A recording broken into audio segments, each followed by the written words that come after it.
これは初恋ですね。ちょっと甘酸っぱい感じが。甘い感じ。優しさを感じます。すごい。その方にちょっと飲んでいただきたくて。はい、始まりました。Be the One 第1回は、記念すべき僕が行かせていただくということで、今回はねこちらのお店で、バリスタの方に技術を伝授していただくということで、早速行ってまいります。よろしくお願いします。はい、ということで、早速店内にもうカウンターに行っちゃってるんですけど、今回はこの方に来ていただきました。よろしくお願いします。よろしくお願いいたします。赤川と申します。よろしくお願いします。いやー本当に、バッチ緊張ということで、どうすればいいのか全くわからないので、はい、ちょっと教えていただけると。まずは、はい、僕が入れますので、マジっすか？見て覚えてください。はい、はい、もう早速入れていただけるんですね。はい、よろしくお願いします。いやマジバイトの新人感俺すごいと思う。はい。じゃあちょっと軽く説明しながら、はい。これがドリッパーです。はい。はい。でこれがサーバーなんですけど、はい。中にフィルターを入れます。はい、多分見てる人も覚えた方がいいですねこれ。結構これすごいですよね。俺めっちゃ見返しちゃうかも後で。まあちょっとお湯を入れてドリッパーとサーバーを温めます。あ、温める。そう、温めると抽出が安定しやすいです。じゃあ豆を準備しようかなと思います。はい、すごいなんか量りもすごいですね。なんかそうなんです。専用なんですか？一応専用です。コーヒー専用の量りです。何が違うんですか普通の量りと？スピードが速いですね。計測速度。ああ、なるほど。より細かくみたいな。そうです。でグラムと、はい。じゃあまず豆を引きます。はい、お願いします。この EK43 っていうミルを使って豆を引くんですけど、はい、ダイヤルがあって、はい、ダイヤルが細かくなると豆の粒度が小さくなります。へえ。あ、もう全然精密なんですね。そうなんです。ちょっとナンバーが変わるだけで粒度が変わって味の出方が変わるので、あ、そうなんですね。はい、豆ごとに、メッシュを変えてます。今回は何で？今回はちょっと細かいんですけど、はい、10.3。10.3、はい、豆によって今コロンビアの芸者を入れてるんですけど、はい、10.3 ぐらい。他の豆でもメッシュを調整しながら今日はコーヒー入れようかなと思います。お願いします。はい、ちょっとボタンをオンすると、はい、動きます。軽く最初に、はい、共洗いって他の豆が混ざらないように出しちゃいます。はい、豆を入れて、でこのノックで余分な豆を出しちゃいます。すげえ。セットしてこのストッパーを外すと、うわー、すげえ、一気に引かれます。じゃあ早速コーヒーを入れようと思います。はい、今日のレシオ、はい、コーヒーのブリューレシオとしては、はい、豆が 18g、はい、お湯が 300ml。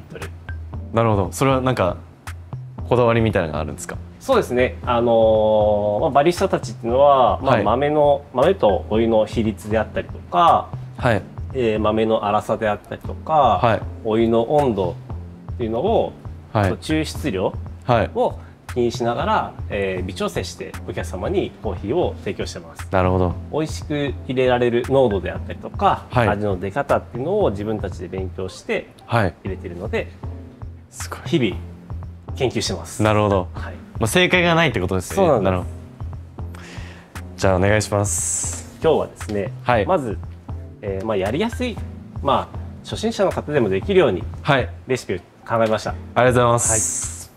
はい、まず、300ml の液体を、はい、10等分して考えたときに、まず2割のお湯、はい、60ml を先に入れます。はい、なるほど、はい、2割。はい、でその後、2割4割4割というふうに分けて注いでいきます。はい、はい、なので 60ml、120ml、はい、120ml、ああ、で合計で、はい、300。はい、そうです。なるほど。まず豆を入れていきます。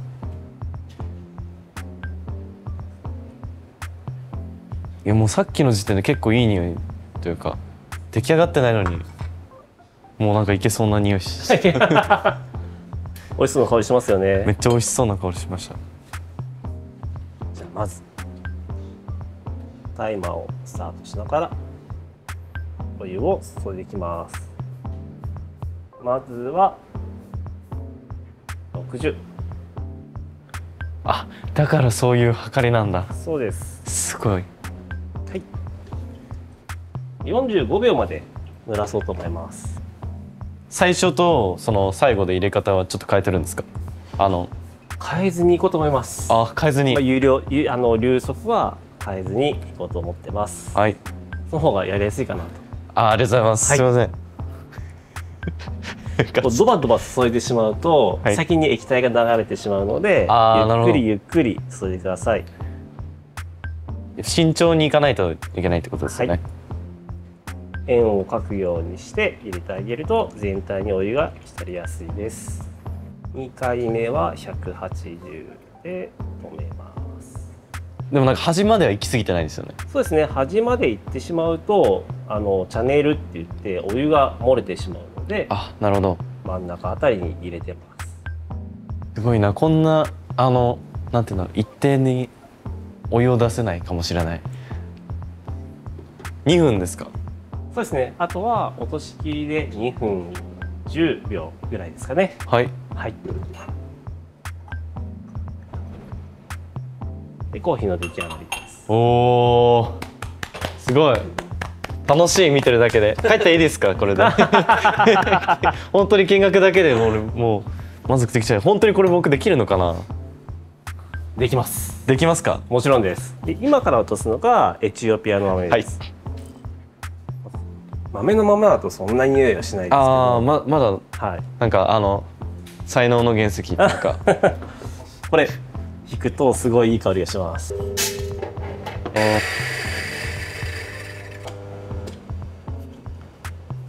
来ました。ベリー。なるほど、全然違う、はい、さっきと全然印象違いますよね。違いますね。なんか、はい、さっきのやつの方が、なんかこう嗅いだことのあるコーヒーの香りって感じで、はい、こっちはかなり個性を持たれていらっしゃる感じが。いいですね。とてもベリー感の強いコーヒーですね。はい、エチオピアのアナエロビックナチュラル、アナエロビックファーメンテーションナチュラルといって、エチオピア、はい、嫌気性発酵、空気を取り込まずに発酵させたコーヒー。なるほど、真空でってことですか？そうです、そうです。それで結構味変わるんですね。変わります。よりベリー感が強いコーヒー豆に変わります。なるほど。ベリー感っていうのはその酸味みたいな。そうですね。ですか。コーヒー豆ってもともとコーヒーチェリーって呼ばれていて、はい、コーヒーの種、果実の種なんですね。はい。なのでその風味が、ナチュラルっていう製法と、ウォッシュドっていう製法があるんですけど、はい、ナチュラルっていうのは取ってそのまま天日干しして、なるほど、ドライフルーツみたいな。はい、なるほど。わかります。果実味がギュッと締まったような味になりやすいです。はい。逆にウォッシュドっていうのは、水洗式と呼ばれていて、はい、コーヒーを、皮を剥いて発酵させたりとか。なるほど。発酵槽に入れて発酵させたりとかして、ちょっと水分含ませるってことですよね。水分は含んでるというよりかは洗ってあげるっていうようなイメージなるほどですかね。はい。味の印象が全然違うので、ウォッシュド、ナチュラル、それぞれ違うものをご用意してるんで、今からエチオピアを入れますね。はい。いや楽しいな。朝とか自分でこれできたらいいですよね。最高ですね。毎日自慢できるもん。今日はエチオピアのとか。そうです、そうです、そうです。できますもんね。できます、できます。やっぱ家だとこっちを揃えるのが、そうですね。家だとハンドドリップで抽出したりっていうのがいいかな。はい。ミルもこういう手引きのミルを使うとちょっと楽しい。確かに。朝から運動ができて楽しいんじゃないかなと思います。運動。なるほど。カフェでバイトしてみたいって俺ずっと思ってたんですよね。じゃあちょっと夢が叶ったみたいな。いやマジ夢叶ってますね今。ありがとうございます本当に。なんか優しいんだよな。やっぱ優しさを感じます。すごいなんかもう分かります僕はこのコーヒーの味が。わかります？分かります。もう匂ってきてますもん。ここに結構離れてるのに、匂いきますね。よかったらちょっと近づいて嗅いでみてください。今が多分一番いい香りだと思う。あー好きですね。好きですか？これは初恋ですね。いいですね。ちょっと甘酸っぱい感じが。甘酸っぱい感じのコーヒーって本当に面白いですね。そう考えると。そうなんです。全く一緒のなんかものがないっていうのがすごい面白いですよね。そうですね。国によって味が違ったり、あとは、はい、その生産処理によっても違いますし、品種によっても違いますし、焙煎によっても変わります。絶対飽きないですもんね。飽きないです。最高ですね。完成ですか？これで、はい、落としきりで完成です。ちょっと早く飲んでみたいな。はい、お待たせしました。いや大変長らくお待たせしました。はい、すごいもう本当にこんなに丁寧に作ってくださってありがとうございます。はい、じゃあ早速、はい、飲んでいこうかなと思います。はい。飲み方のおすすめってあります？飲み方のおすすめ、なんかよりコーヒーを味わえる。あ、なるほど。このカップの形の差によって味が変わるので、そうなんですか。はい、こう先がとんがっているものは酸を感じやすいですし、はい、こういうボテッとした形のマグだったりするとボディ感を感じやすいです。で今日はまずこのカップで飲み比べをした後、はい、よかったらこっちのカップも飲んでみましょう。はい。じゃあまずは一番深入りのインドネシアからいきましょうね。はい。どうぞ。ありがとうございます。はい、すみません、いただきます。インドネシアです。ちょっと匂い。あ、匂い。しっかりとしたボディ感とハーバルな感じが特徴ですね。美味しい。すごい、めっちゃ美味しい。後味がいいというか。そうですね。すごい。なんて言うんだろう、香りも柔らかいし、飲みやすいですね、めちゃくちゃ。ごくごくそんな飲みっぷがいいとは。ちょっと飲みすぎたこれ。調子こきました本当に。はい。味わう前にもうちょっとしか残ってないですもん。なくなっちゃったんですけど。でもこれもう今一番いいの飲んじゃったから、自分で作ったの飲んだ時結構なんか悲しくなりそうな気がしてきたな。あ、でも自分でやると愛がありますもんね。はい、コロンビアの芸者ですね。さっきのはすごいなんかバランスがいい感じがしたというか。そうですね。こう香りが、うわすげえ全然違う。はい、これは品種の差と、生産処理の違いによって。なるほど。あと産地ですね。いただきます。ちょっと、ハーブを感じるというか、はい、紅茶まではいかないんですけど、やっぱ味はしっかりコーヒーなんですけど、でもその中になんかちょっと華やかさを感じますね。いいですね。このコーヒーはとっても華やかなコーヒーなんです。あとは、オレンジだったりとか、そういうような酸、果実味っていうのは感じられるかなと。確かに全然違うわ。でもこれもこれで飲みやすいな。なんかこれは昼に起きた時に飲みたいやつ。いいですね。さっきのは夜のなんかもう落ち着きたい時にいいですね。飲んだらマジで美味しそうな雰囲気漂ってたんですけど、彼昼です。昼型ですね。昼型。焙煎の場合もインドネシアよりも少し深めの、インドネシアがシティロースト、はい、コロンビア芸者が、ハイロースト。なるほど。ちなみに次飲むコーヒーが、ミディアムロースト。ミディアムロースト。はい、その何でしたっけ？何ローストでしたっけ？これは何でしたっけ？これが、シティローストです。シティローストとミディアムの違いは豆のカラーですね。入り度合いの違いです。なるほど。どんどん豆をいっていくと、豆のカラーが茶色くなっていって、なるほど。最後でフレンチロースト、イタリアンローストとかともう結構黒い豆になるんですけど、テリッとした、なるほど、よく見るコーヒー豆ですね。スーパーとかでよく見る。スーパーとかで、はい、確かになんかスーパーはやっぱ何種類かしか売ってないですけど、コーヒーショップとか行くとやっぱ全然種類の多さ変わってきますよね。そうですね。コーヒー屋さんだと持ってる豆の量が違うので、そのコーヒーショップでしか出せない豆とかもあるんですか？もちろんあると思います。なるほど。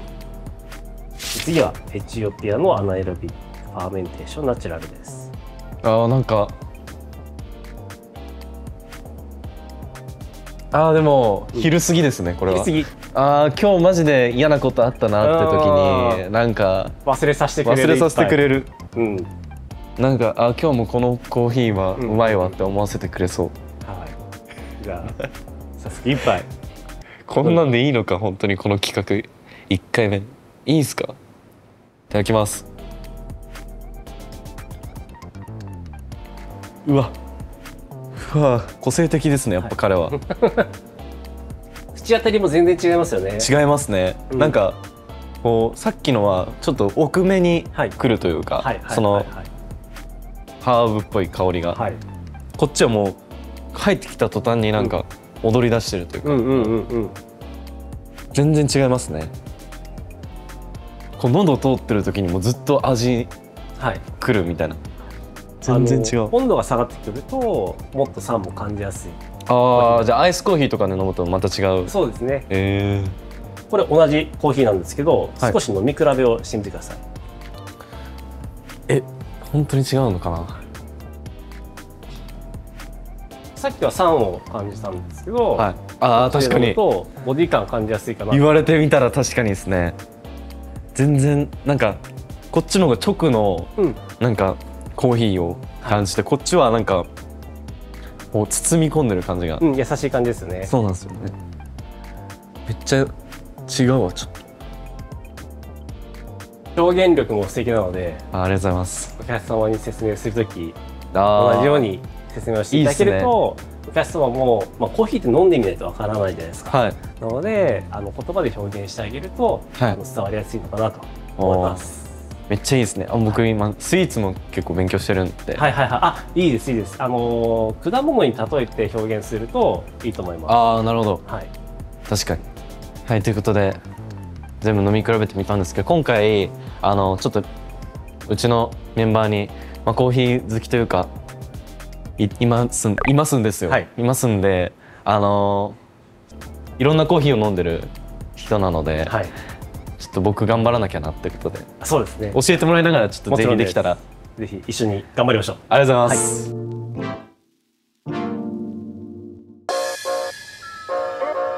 ちょっと違う。怖い。